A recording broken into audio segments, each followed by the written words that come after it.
साथियों, मैं आपको बता दूं कि यूपीएसआई की जो परीक्षा का इंतज़ार कर रहे हैं, करें भी क्यों ना। बहुत से ऐसे अभ्यर्थी हैं जो 2016 के बाद से अब तक जो 2016 में एज में नहीं थे और वो 2016 में 21 वर्ष के थे, अब जो है वो 2016 से लेकर के वही बच्चे अब 25 वर्ष के हैं। और वो 25 वर्ष के जो बच्चे हैं, परीक्षा का इतनी बेसब्री से इंतज़ार कर रहे हैं कि वो जिसकी तैयारी है, बेसब्री से वो बेचारा इंतज़ार कर रहा है कि कब हमको जो है ऑनलाइन कंप्यूटर पर बैठा दिया जाए, कब हम उस 2 घंटे की परीक्षा को जो कि 160 क्वेश्चन को शीर्षासन करा करके हम जो है तुरंत भेज दें और कब हम जो है ट्रेनिंग पर चले जाएं। ये सब जो है उनकी जो सोच है, वास्तव में बिल्कुल जो है सलाम की योग्य है। और शासन की ऐसी जो है लचर प्रक्रिया है, ऐसी लचर प्रक्रिया है कि उसके भी विषय में जो है उन बच्चों का मैं आपको बता दूं कि कोई भी दोष नहीं होता है। जो व्यक्ति 2016 में 21 वर्ष का था और अब वो जो है और पढ़ने में भी बहुत अच्छा था, उसका जो है हाई स्कूल, उसका इंटर, उसका जो है ग्रेजुएशन और उसका जो है सारी चीज़ें लाजवाब था। और अपने समय में वो सपोज बीटेक किया हो या फिर बीएससी किया हो, हर समय जो है मेरिटोरियस रहा हो और वो दरोगा भी बनने का सपना पाल लिया हो। और अब वो सपोज वो जस्ट जो है 21 वर्ष का होने के बाद में अब बताइए कि वो 25 वर्ष का है और उसको जो है नौकरी की सख्त दरकार है, सख्त दरकार है।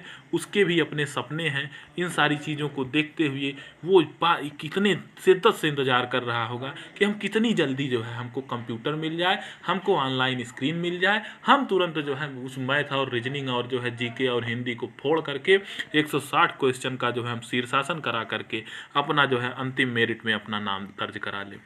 ऐसे बच्चे क्या आप समझते हैं कि कम होंगे? ऐसे बच्चे 1000 से ऊपर होंगे और ऐसे बच्चे ही जो है टॉपर हैं। ऐसे बच्चों से ही डिपार्टमेंट चलता है, ऐसे बच्चे ही जो है डिपार्टमेंट का नाम रोशन करते हैं।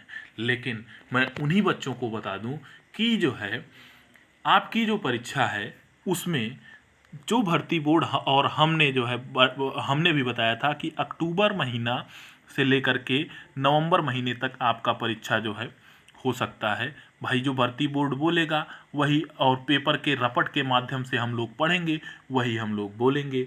कोई चीज़ें जो है हम भर्ती बोर्ड के अंदर के तो आदमी हैं नहीं, और अंदर के हैं भी तो हम बोल जो अगर होंगे भी, कभी ऐसा हो भी नहीं सकता। हम तो कैसे हम जो है इस चीज़ को बता सकते हैं?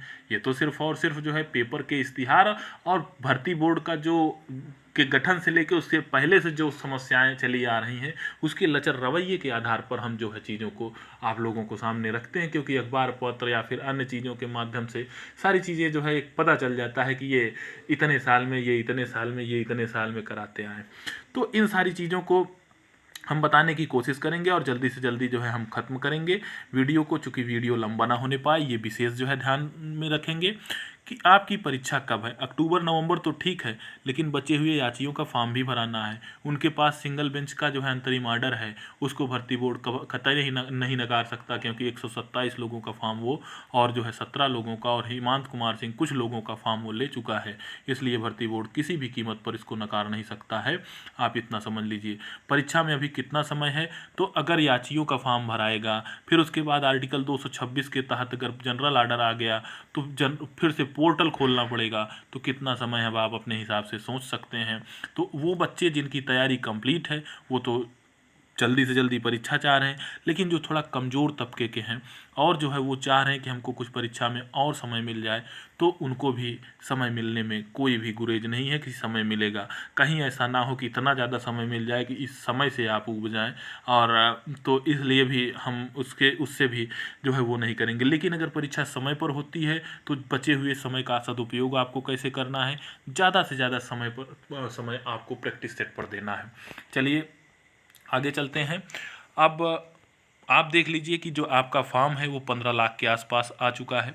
15 लाख के आसपास फॉर्म आ चुका है, तो परीक्षा से कितने दिन पूर्व जो है आपको सूचना मिलेगी?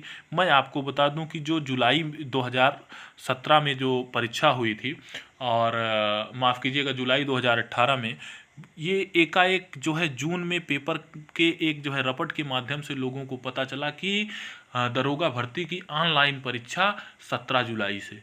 और जो है 15 से 20 दिन के बाद में जो है तुरंत जो है परीक्षाएं शुरू हो गई। वो बात और है कि 21 या 22 जो है जुलाई को पेपर में जो है पेपर लीक होने का मामला, यानी जो है कंप्यूटर हैक के माध्यम से, उसके बाद परीक्षा रद्द हुई। फिर उसी साल के दिसंबर महीने में री एग्ज़ाम हुआ, जो 12 दिसंबर से लेकर 31 दिसंबर तक चला, और उसमें जो है करीब 7 लाख के आसपास जो है 6.5 लाख के आसपास कुल जो है अभ्यर्थी थे। और जो है वो आपकी परीक्षा जो है 19 दिन के आसपास चली, 19 से 20 दिन। और जो है कई जो है पालियाँ जो है 55 या 60 के आसपास के पालियों में जो है परीक्षाएं संपन्न हुई। अब आपके पास में जो है 15 लाख अभ्यर्थी हैं, और आप देख लीजिए कि जस्ट उसके दोगुने हैं। तो आपकी जो परीक्षा है, ये मान के चलिए कि 40 दिन से कम तो नहीं ये चलेगी। और उसके बाद जो है, क्या 40 दिन के लिए जो कंप्यूटर्स और सेंटर्स खाली रहेंगे ऑनलाइन मोड में, जो इसके लिए जो परीक्षाएं होंगी, आप ये देख लीजिए कि जैसे ये एनटीपीसी और ग्रुप डी के एग्ज़ाम्स भी लगे हुए हैं, और एसएससी के भी कुछ होंगे, बैंक के भी कुछ होंगे, जो कि टीसीएस ऑलरेडी उसको बुक की हुई सेंटर्स बुक रहते हैं। तो इन सारी चीज़ों को देखते हुए भर्ती बोर्ड जो है कुछ भी कहे, लेकिन इस बात को आपको जो है समझने में कोई गुरेज नहीं करनी चाहिए कि जो परीक्षा है वो किस तरीके से जो है भर्ती बोर्ड इतनी जल्दी करा पाएगा। और हो सकता है कि टेंडर प्रोसेस, और एक चीज़ आप ये भी जान लीजिए कि अगर इस सत्र में परीक्षा नहीं हो पाई तो आगे चल के परीक्षा जो है थोड़ा सा और विलंबित हो सकती है। लेकिन हमको और आपको यही समझना है कि जो परीक्षा है आपकी अक्टूबर माह में ही है, अक्टूबर माह में ही परीक्षा है। और आप इसी को समझ करके, चाहे वो याची अभ्यर्थी हों, चाहे ऐसे याची अभ्यर्थी जो फॉर्म भर लिए हों, चाहे ऐसे अभ्यर्थी हों जो जनरल ऑर्डर का वेट कर रहे हों, वो सब ये मान के चलें कि अक्टूबर माह में ही परीक्षा होगी। लेकिन और अगर आपको बाद में समय मिलता है तो आप ये समझ लीजिए कि दरोगा भर्ती के लिए अगर आपको समय मिल गया और आप फॉर्म भरे हैं तो आप लकी हैं, आप उसकी तैयारी में लगे रहिए, निश्चित रूप से आपको सफलता मिलेगी। और उसके बाद आप देख लीजिए कि 160 प्रश्न होंगे, 2 घंटे का आपको समय मिलेगा, एक प्रश्न के 2.5 अंक होंगे, 400 अंक का पेपर होगा। और कट ऑफ कितना सिक्योर होगा, तो आप ये समझ लीजिए कि पहले तो जो ये 40 40 और 40 और 40 4 पार्ट होते थे, सभी में 20 अंक लाने होते थे, और 20 चौक 80 जो है हो जाता था। तो सबसे जो है जो कठिन बात उस वक्त हुआ करती थी, ये बोर्ड जो है इसको दो जो है क्राइटेरिया में बांट के रखता था। पहले तो 160 का 80 अंक तो लाना जरूरी ही जरूरी है, फिर उसके बाद 160 की इस 4 पार्ट में भी सेक्शनल कट ऑफ लगा देता था, जो कि उसमें भी 20 अंक लाना जरूरी होता था।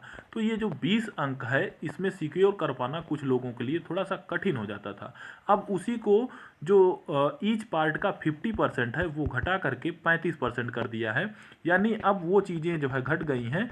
अब 35% होने के नाते जो है आपका जो सेक्शनल कट ऑफ है 35% में, उसी में आपको 14 14 14 और 14 हर पार्ट में पाना है। तो 14 चौको 56, तो अगर आप सिर्फ 14 करके आए तो ये 80 वाला क्राइटेरिया आप नहीं फुलफिल कर पाएंगे।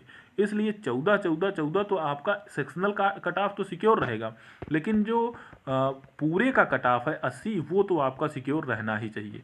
तो चूंकि वैकेंसी 9534 है, तो 9534 होने के नाते आप ये समझ लीजिए कि आपको जो है ये मान के चलिए कि 105 क्वेश्चन जो भी जनरल अभ्यर्थी बनाएगा वो सबके सब फाइनल सिलेक्शन में जाएंगे। और जो भी अभ्यर्थी 95 से ऊपर 100 के आसपास रहेगा, वो सब के सब लोग जो है फिजिकल भी देंगे, चाहे वो किसी भी कैटेगरी से हो। लेकिन अभी पेपर देखना बहुत ज़रूरी है। आप अभी जो सिक्योर स्कोर है उसको एक मानक के तौर पर 160 में से आप जो है 125 का ही टारगेट बना के रखें, जिससे 120 तो आ ही जाए, ना आए तो 115 तो रहे ही रहे, यानी किसी भी प्रकार की कोई समस्या आपको ना आए। बहुत बहुत धन्यवाद। आप कमेंट के माध्यम से बताइएगा कि आपको जो है वीडियो कैसा लगा, और दोस्तों में शेयर करना बिल्कुल भी मत भूलिएगा। बहुत बहुत धन्यवाद दोस्तों। मैं आपको जो है इसी तरीके से मोटिवेट करता रहूँगा। और मैं अंत में चलते चलते आप लोगों को कह दूं कि बुझी हुई शम्मा जल सकती है, बुझी हुई शम्मा जल सकती है और डूबी हुई कश्ती भी तूफा से बाहर निकल सकती है। बस निराश ना हो ये मंजिल के मुसाफिर, तकदीर किसी भी वक्त बदल सकती है। बहुत बहुत